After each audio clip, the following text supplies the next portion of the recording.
Well, I made the most fascinating discovery when I actually found the tape box.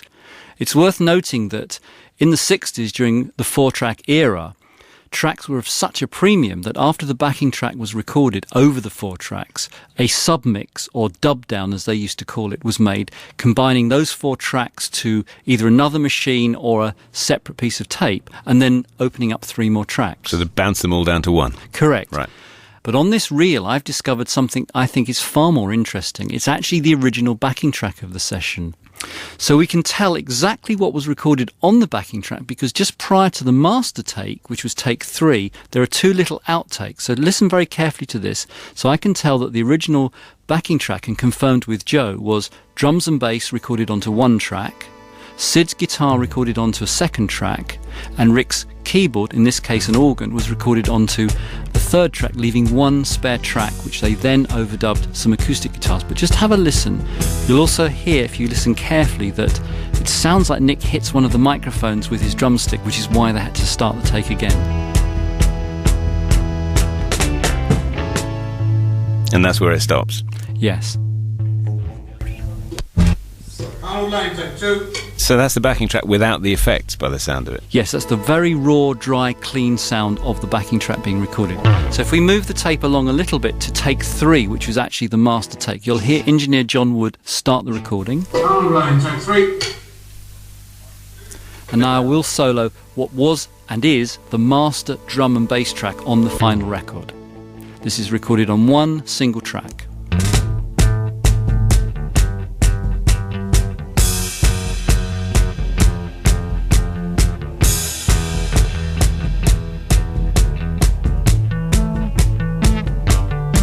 So next, I'd like to isolate the guitar track.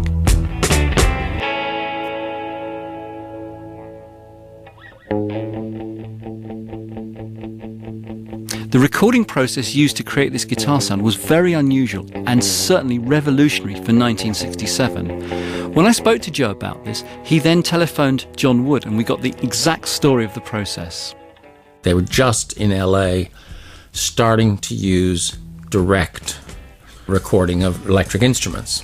And John Wood was kind of intrigued by this. And he talked to Jeff Frost, who was the boffin who owned the studio or was partners in the studio and who built the boards.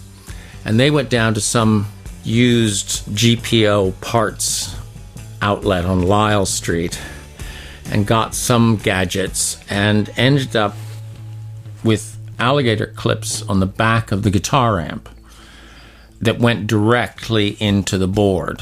And the sound on Sid's guitar is a blend of what the mic was picking up in front of the amp and what this weird DI that they'd invented was picking up directly off the back of the amp. So that was the first time anybody had heard of a direct injection? Well, we know that direct injection had been used during the 60s, but from the instrument. What's very unusual about this is they were taking a feed from the guitar amplifier, i.e. capturing the tone of the amplification and any of the delay effects that Sid was using, because Sid was very keen on experimenting with guitar sounds that you almost take for granted today, using tape delay and strange reverb. But this is very, very revolutionary stuff for 1967. Next, I'd like to isolate the organ. Now, this was recorded with the original backing track, but the solo was overdubbed later and punched in on the same track. Now, the sound of this solo is very important to the overall feel of this recording. Here's Joe again. The idea of this spacey keyboard solo was a kind of nod in the direction of what they did live, and also the fact that they wanted it to sound the way they did live. I mean, there was no feeling like, oh, we want to sort of change ourselves and change our sound. They wanted to keep the record sounding as much like them as possible.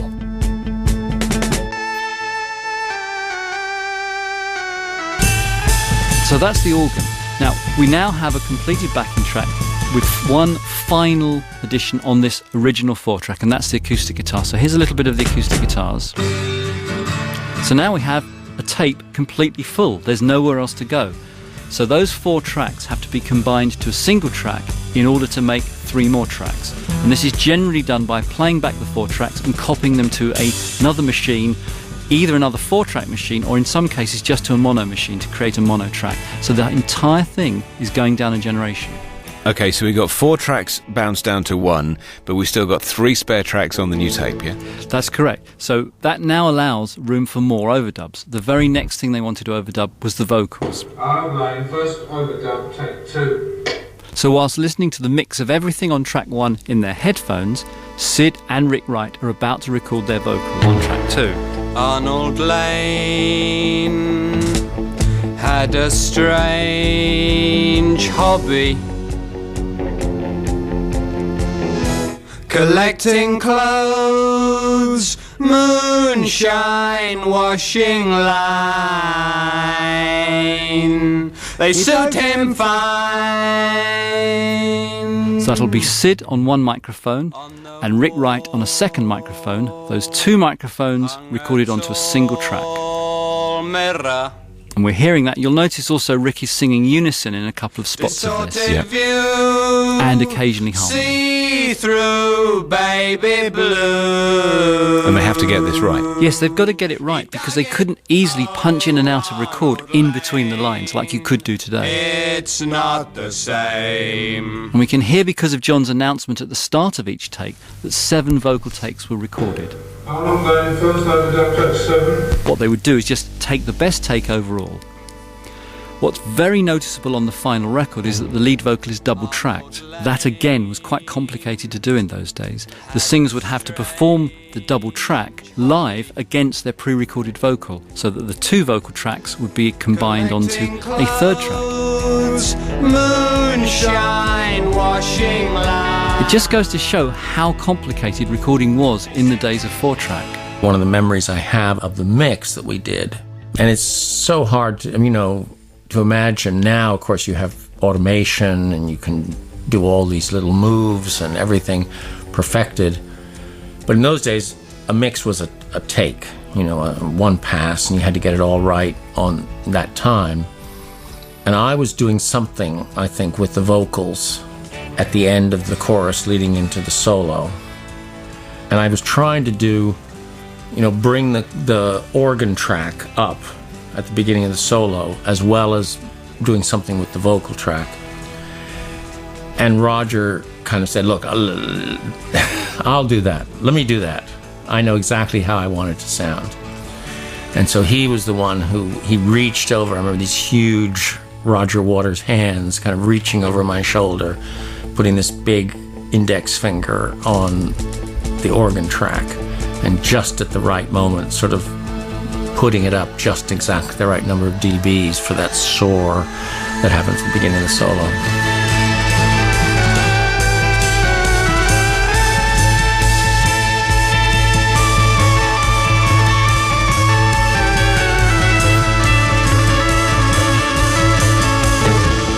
Now he's caught, a nasty sort of person.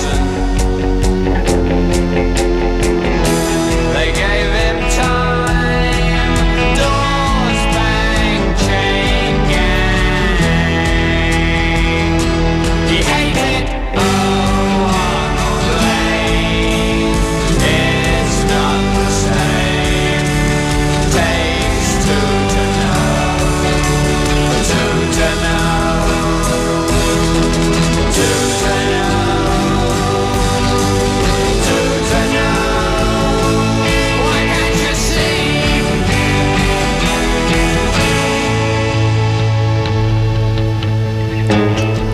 Arnold Layne, Arnold Layne, Arnold Layne, Arnold Layne, I'll do it again.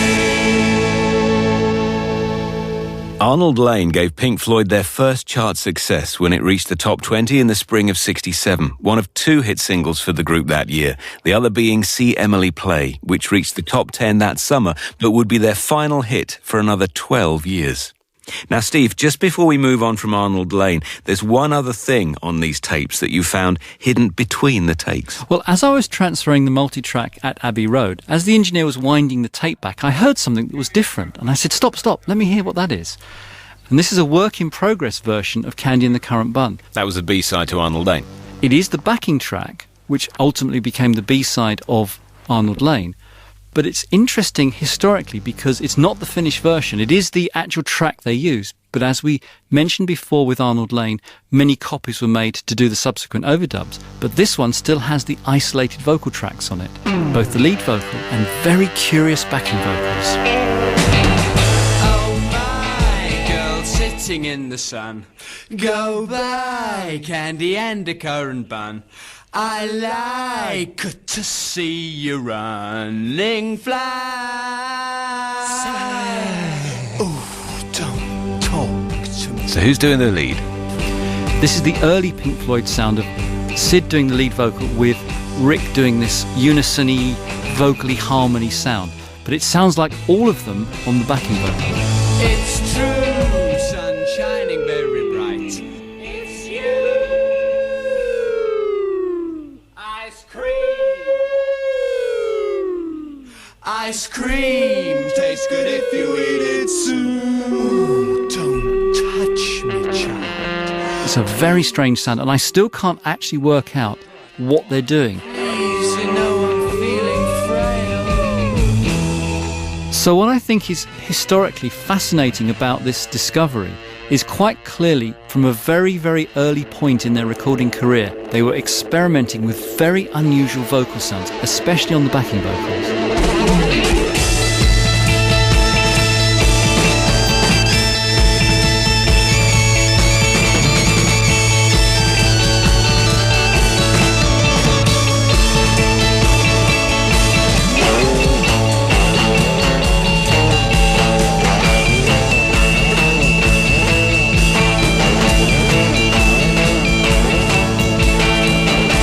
That's just a snippet of Candy and a Currant Bun, the B-side to Arnold Layne, which along with See Emily Play became the only two early hits for the group.